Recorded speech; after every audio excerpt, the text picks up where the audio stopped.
What if you fall and no one finds you for days? My son worried, though his eyes kept drifting to my prime downtown location and high ceilings. You need to be somewhere safer. So I quietly moved to a senior facility. The next morning, he woke up to an eviction notice on his own apartment door. Before we begin, make sure to like and subscribe. And please tell us which city you're watching from, and whether you faced a similar situation to my situation in the comments below. My name is Margaret Sinclair. I'm 69 years old, and I live in Manhattan, New York. Or rather, I used to live there. Because 3 weeks ago, I was forced to leave the apartment I'd lived in for years. For my own good. My story begins after my husband Robert passed away 3 years ago. Robert and I had lived a modest but happy life in Manhattan throughout our 42-year marriage. He was an accountant, and I was a housewife. Or at least, that's what everyone thought. The truth is, after Robert's death, when I was left alone, my son David began to see me as weak and vulnerable. He would visit every week, inspect every corner of my home, and say, "Mom, this place is too big for you." David is 41 years old, a successful lawyer living in an expensive part of Manhattan. He has 2 children with his wife Linda, and their standard of living is quite high. When he visited me, I could always see calculation in his eyes. "Mom," he had said last month, "this apartment is too big. 3 bedrooms, 2 bathrooms, a large living room. What are you doing with all this space by yourself?" "I'm comfortable here, David. This is my home. But there's a safety issue. What if you fall on the stairs? What if you get sick at night and no one hears you? Your nearest neighbor is 2 floors up." It was true. There were few elderly people in our building. Most were young professionals who didn't talk to me much. "Linda found a beautiful senior home," David had continued, "only 20 minutes away, with constant nursing care, social activities, security. David, I'm not sick. I can take care of myself." "Mom, no one's saying you're sick. But aging is real, and we're just thinking about your safety." Actually, what David was really thinking about was my 180-square-meter prime Manhattan apartment.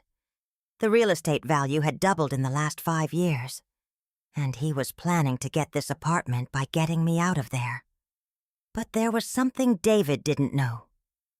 In the early years of our marriage, Robert and I had made a small real estate investment. In 1979, we had bought a small apartment building in a developing area of Manhattan. It wasn't very valuable at the time, but as the years passed, the area had appreciated. That building was now one of Manhattan's most valuable properties. And not just that building. Over time, we had bought neighboring buildings too, owning a total of 12 buildings, including the luxury apartment where David lived. When Robert was alive, we had decided not to share this with David, because we didn't want him to become someone who chased after money. We wanted him to think we were a normal, middle-class family. After Robert died, I continued to keep this secret. But David's behavior was becoming increasingly disturbing. Last week, he had come with Linda. Linda was talking with a smile, holding a bunch of brochures. "Margaret, look at this senior home. It has a pool, library, daily activities. Perfect for people your age." "We know living alone is getting difficult now," David had said. "And the maintenance costs of this apartment have increased too. Heating, electricity, building fees. It's getting harder to cover these with your pension, isn't it?" Actually, it wasn't getting harder at all, because I wasn't just living on a pension, but they didn't need to know that. "Maybe you're right," I had said quietly. David's face had lit up. "Really? So you'll consider moving?" "I could consider it." That night I had heard Linda and David talking in the hallway. "We finally convinced her," Linda had said. Can you imagine how much money we'll make when we own this apartment? Yes, but we need to be slow, so she doesn't get suspicious. The next day, David had come again. Mom, we visited that senior home. It's really wonderful. You can reserve your spot right away. Okay, David. I'll move. David's joy was undeniable. Great! When? I'll pack my things this week. Mom, you can leave some of your things here. There might not be that much space in the senior home. Of course he wanted me to leave my things here, because he was planning to take the apartment ready-made. Throughout that week, I quietly packed my things. I took the most valuable items with me and left the rest. David came every day to help, actually planning where to put what. Mom, don't take these paintings with you. It might be forbidden to nail things to the walls in the senior home. Mom, leave these big armchairs. They're old anyway. Every time he said Mom, I could hear the fake loving tone in his voice. When moving day came, David came with his car. We took very few of my belongings.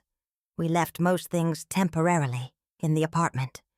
While settling me into the senior home, he had said, Mom, you'll be so happy here, and now you don't need to worry about anything. The next morning, I got back to my own business. The truth is, I had never been just a housewife. After Robert's death, I had started actively managing our real estate portfolio. And since I knew about David's plans, I had already made my preparations. Monday morning at 9, I called my property manager, James. James, are the papers you prepared for David Sinclair ready? Yes, Mrs. Sinclair. The eviction notice is ready. He has 30 days. Perfect. Deliver it today. The moment the eviction notice was delivered to David's apartment, my phone started ringing. Mom, what does this mean?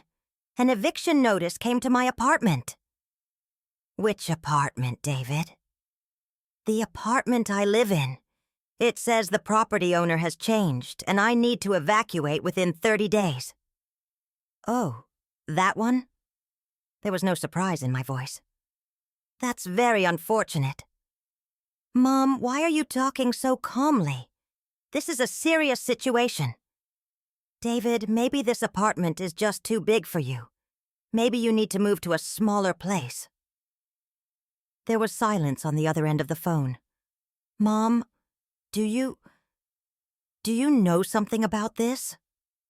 Of course I know, David. I'm your landlord. What? The building you live in is mine. Actually, all 12 buildings in that block are mine.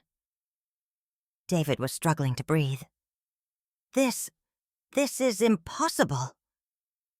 It's not impossible, son. Your father and I started buying these buildings 40 years ago, when you were still a child. But why didn't you ever tell me? Because I wanted you to be with me for love, not for money. It seems I failed. David's voice came out shaky. Mom, we were just thinking about your safety. No, David. You had your eye on my apartment. You were planning to get that apartment by sending me to a senior home. That's not true. David, I heard the conversation you had with Linda in the hallway last night. Linda said, Can you imagine how much money we'll make when we own this apartment? Silence. Mom, please. Forgive us.